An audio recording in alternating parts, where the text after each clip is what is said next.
বাংলাদেশের সর্বোচ্চ যার সিগনেচারে ফাঁসির আদেশ পর্যন্ত মকুব হয় সে ব্যক্তিও এই আওয়ামী লীগের হাসিনার রাষ্ট্রপতি থাকা সেই লোক আজকে বাংলাদেশ থেকে পালিয়ে যায়।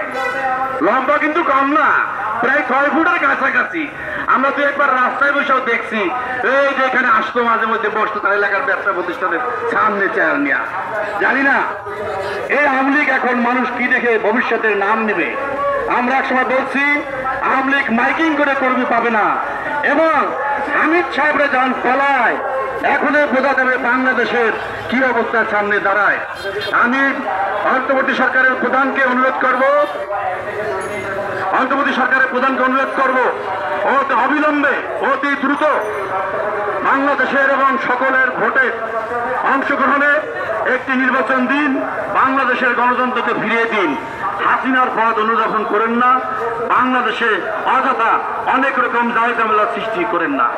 এই বলে আমি আমার বক্তব্য শেষ করব। আল্লাহ হাফেজ।